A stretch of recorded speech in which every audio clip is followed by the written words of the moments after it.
Sa halip na isang oras lamang gugugulin niya sa pagtatanong, inaabot siya ng 3 oras. Kasi alam niyang merong coverage ng May telebisyon. spotlight siya. At habang nagsasalita siya, palagi nakatutok sa kanya mga kamera. So ang gagawin niya, may tatanungin siya sa testigo. Pagsagot ng testigo, uulitin niya ang sagot ng testigo bago siya magtatanong ng sunod na tanong. Pag sumagot na naman, uulitin niya na naman ang sagot ng testigo. Kaya talagang magti-triple ang oras mo. Isa na namang walang kakwenta-kwentang pahayag ng sekretary ni Bangag Jr. at ng kanyang pinakapaboritong journalist. Grabe talaga. Mag-iiba talaga yung pananaw mo sa buhay, yung takbo ng isip mo pag si Junior or si Marcos Jr. yung sinusuportaan mo. Tila ba nagiging bangag ka na din mga kadonatics, high ka na. Bakit? Eto, patunayan lang natin. Ang pahayag ni, ewan ko, anong nangyari nitong club yun na to, tingin ko dito mga kadonatics, kung dito addict, okay? Kung hindi to addict ha, ay corrupt talaga. Kasi galit na galit sa mga Duterte eh. Isa lang yan sa mga ebidensya mga kadonatics kung bakit galit na galit ka sa mga Duterte eh. Okay, ayan, sabi niya, nakakahiya talaga itong journalist na to, ang manyak. Lagi na lang natin sinisisi ang gobyerno na may kasalanan sa grabing baha. Wow! Pero naisip na bahagi din ng problema ay ang kawalan ng disiplina ng mamamayan sa pagtatapon ng basura. Kung matino kang tao mga kadonatics, kung sakto pa yung takbo ng isip mo, hindi mo masasabi to. Itong mga pangunang pahayag niya, lagi na lang natin sinisisi ang gobyerno na may kasalanan sa grabing baha. First, bakit isinisisi kay Bangag itong nangyayari ngayon?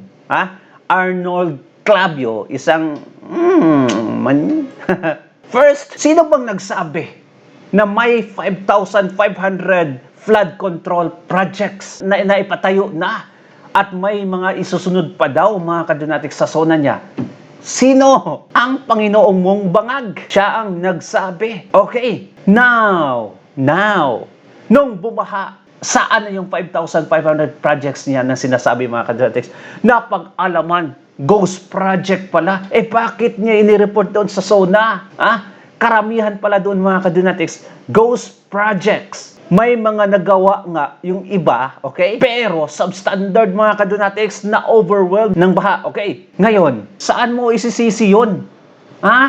Arnold Clavio, saan mo isisisi yan? Huwag mong sabihin sa taong bayan. Dahil ba siguro, nahatiran ka din ng maleta kaya ganyan ka mag-isip? Ninakaw nila yung pera na supposed to be mga kadonatics para sa flood control project. Mga witnesses ang nagtuturo kay Marcos Jr. Okay, yung sekretary niya mismo na noon nagsabi na may perang tinanggap si Marcos Jr. Si Bersamin, if I'm not mistaken, okay? Si Bersamin mga kadonatics, sa text nila na may natanggap si Jr. Saan namin isisisi? Bungok ka talaga. May punto ka naman dito sa proceeding statement mo, which is, pero naisip ba na bahagi din ng problema ay ang kawalan ng disiplina ng mamamayan sa pagtatapon ng basura? Alam mo, Arnold Clavio, ewan ko kung bakit naging journalist ka, ganito ka mag-isip, okay? Sa panahon ni Tatay Digong, hindi ba isisisi ang mga ganyang bagay mga kadonatics kasi walang nangyayaring mga tapunan na at least na disiplina yung mga tao mga kadonatics sa panahon ni Tatay Digong. You remember mga kadonatics, every time na may big rally, okay, event na andyan si Tatay Digong, thousands of people, pagkatapos niyan yung mismong tao na or nagrarally mga kadonatics ang naglilinis sa kanilang kalat. Ilang beses nating nakita yan. Ang mga tao that time, sa panahon ni Tatay Digong, ay disiplinado. Ilang beses may mga volunteers sa Manila Bay para lang linisin. Dahil sabi ni Tatay Digong, ang Pasig River, nahinto yung mga pagtatapon dyan ng basura mga kadonatics dahil kay Tatay Digong. And for the first time, yung Pasig River mga kadonatics, nabuhayan ng loob. Okay? Gumanda sa panahon ni Tatay Digong at na-featured pa yan internationally. Walang isisisi sa taong bayan that time. Kasi ine-exercise ng taong bayan ang respeto, mga kadunatics, na nakita nila sa leader, sa presidente that time. Ngayon, anong nangyari?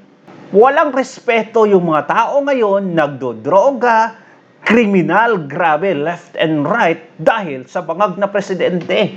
Kanino isisisi yung mga kaganapan ngayon? Walang iba kundi sa presidente. Makinig ka, Arnold Clavio. Walang sense magsalita ang mga supporters ni BBM. Tapos sinasabi nila na ang mga DDS ay 80-80. Hindi ata na nadalamin tong mga bungok na to no? At ito pa, matinding press conference ng isa sa mga sekretaris ni Bongbong Marcos na itong si Gatchalian sa DSWD. Anong sabi niya at ipinagmalaki niya, mga kadunatics? Ito, siguro narinig nyo na din to, pero tungkol sa Walang Gutom Food Stamp Program. We do this briefing to update our citizens kung ano na nangyari sa programa, ano naging resulta. Just as a recap or the top line data, kaya namin na ngayon sabihin na 600,000 na pamilyang Pilipino ang kumakain na ng tama. Ay nako, tarong pa ba yung pag-iisip nila, mga kadunatics? Matino pa kaya? Ha? Grabe. Sobrang proud niya na 600 na pamilya na daw ang kumakain ng tama. What about the remaining 100 million? Hindi tama yon? Ay nako, mga kadunatics. Like, really? Ito ipinagmamayabang nyo? DSWD? At alam nyo ba, mga kadunatics, kung magkano yung budget nito? 55 billion. Ayuda. Ay nako. 55 billion. Magkano kaya ang nabulsa nito? Di ba? Of course, may magandang programa. Ang nabulsa, magkano? Maganda din. Pastilan. Wala na talaga sa katinuan tong mga kadunatics. Mamaya, kasama ng mga fellows natin mula sa SWS, iisa-isahin nila ang detalye kung paano namin nasabi ito. Wow. Ayon to sa data, ayon to sa isang field survey na isinagawa ng SWS that was commissioned by Globe. Nandito ang mga kaibigan natin sa Globe led by Yoli because tulad ng lagi namin sinasabi, ang pangit naman na kami ang nagmo-monitor at nagpapasurvey sa sarili naming programa. Wow. Globe, because they have a thrust in ending hunger katulad ng pamalaan, ang naging partisipasyon nila ay to commission SWS and their fellows to do regular impact assessment through field work, through surveys. Kahit sino pa yung mag-survey sa inyo, ang dali bayaran yan, mga kadunatics. Sobrang dali. Wag na kami. Hindi nila ginamit yung Okta Research dito. Bakit? Ay, sa Malacanang yun, mga kadunatics. Pero sa mga survey patungkol sa trust ratings, mga presidential candidates sa 2028, Okta Research palaging mataas yung rating ni Bangag doon, mga kadunatics, ni Marcos Jr. at yung mga kaalyado niya. Anyway, kung totoo talaga na ganito yung proyekto na ito, mga kadunatics, bakit hindi ramdam ng mga tao? Sinong pamilya ang nakakain nito, mga kadunatics? Kaya nga, News 5 everywhere. ang page na ito, mga kadunatics. Pero tingnan nyo, basahin natin yung comments dito kasi sobrang nakakahiya talaga. Sa comment pa lang, malalaman mo, mga kadunatics, na walang tiwala ang mga tao sa gobyernong ito. Ayan, pinagsasabi nito. Saan galing to? Tamang lugaw lang tapos itlog, tapos budget million. 55 billion pesos. Ang dami na talagang bangag sa mundo. Tamang lugaw. Lugaw lang pala ito, mga kadunatics. Kaming mga OFW, hindi kami kumakain ng tamang kubos lang at tinapay. Ang lakas ng tama pero hindi wasak.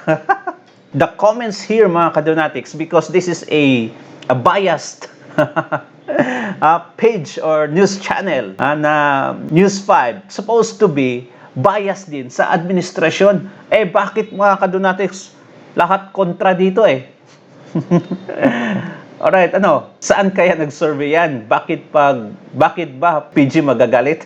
Tamang kain ka mo. Paki-explain po sa clip po dito sa 13, bakit halos lahat ng ligwak ng baba pa kayo ng mga list, tapos papapuntahin sa venue. See, look at that mga kadunatics. Kumakain ng tama o kung may tama. Di ba? Nga buang-buang.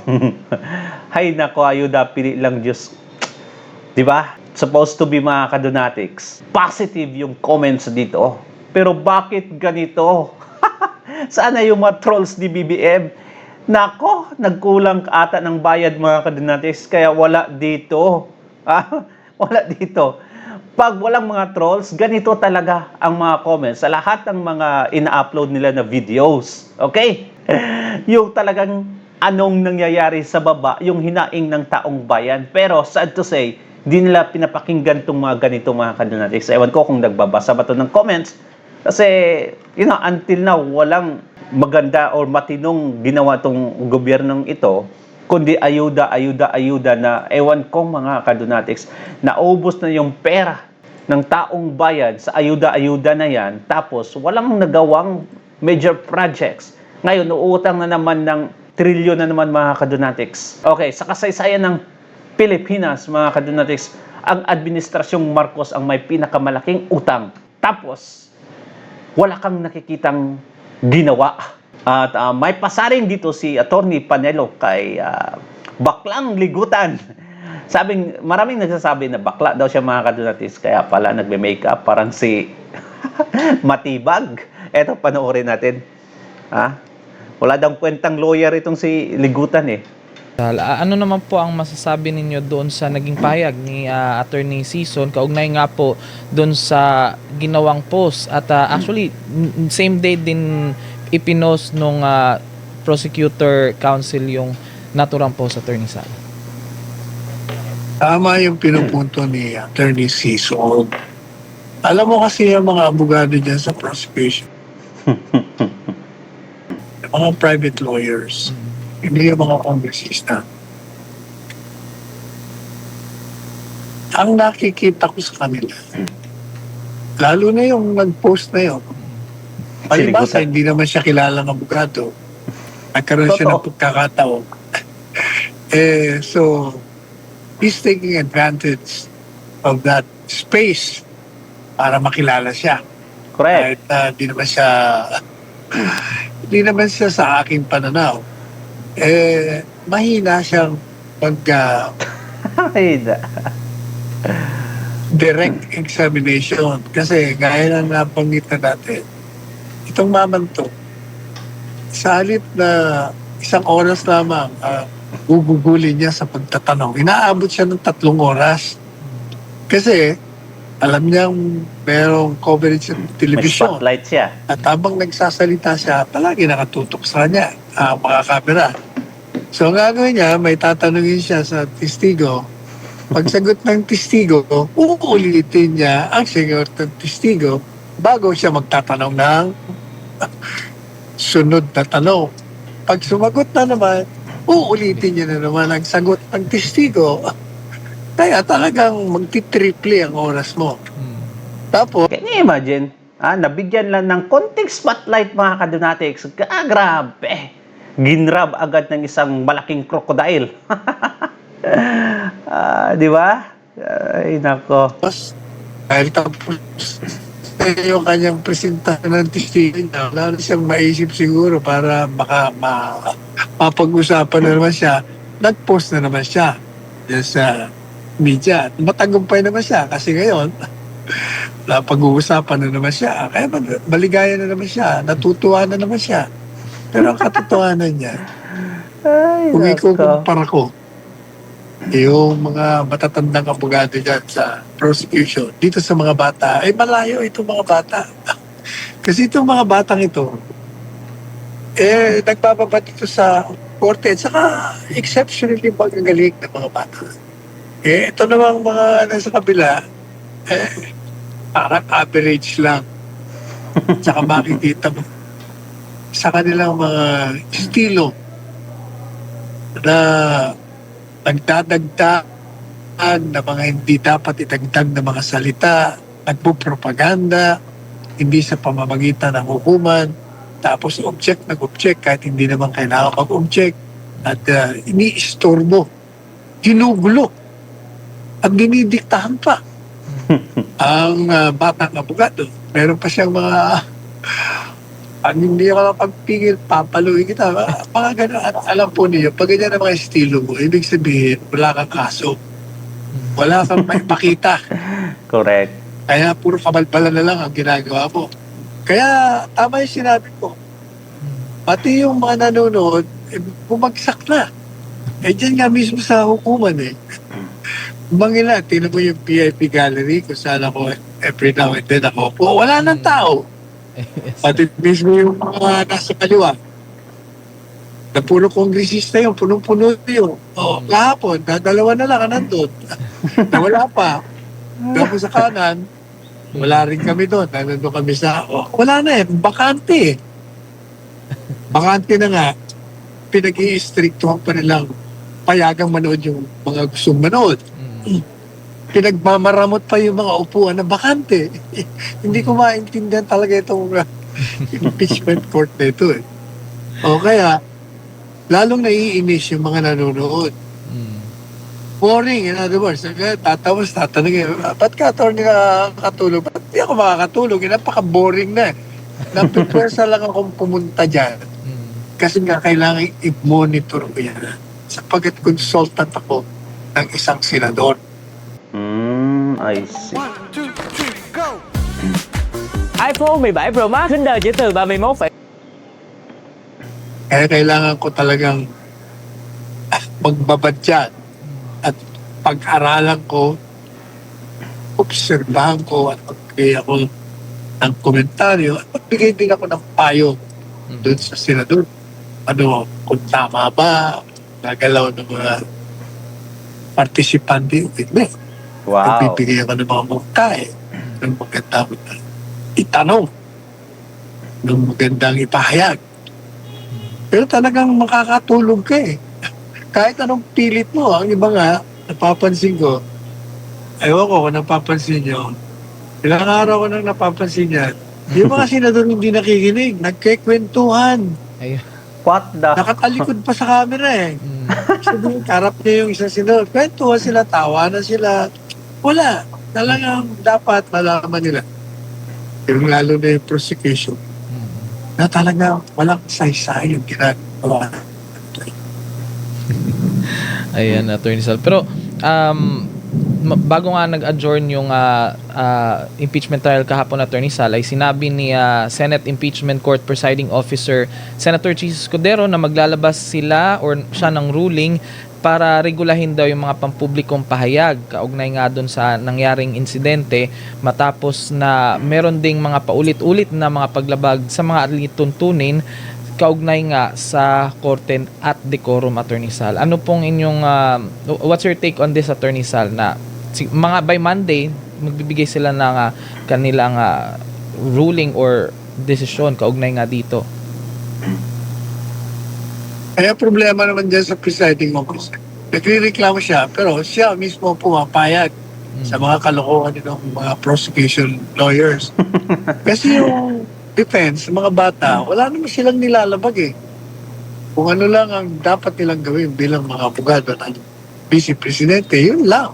Pero itong prosecution talaga, lahat na propaganda, lahat na grandstanding, lahat na kabalbalan, talagang ginagawa nila para sirain yung concentration ng depensa, para kunin ang simpatiya ng tao. Lalong nabubuisit sa kanila Baliktad nga ang nangyayari.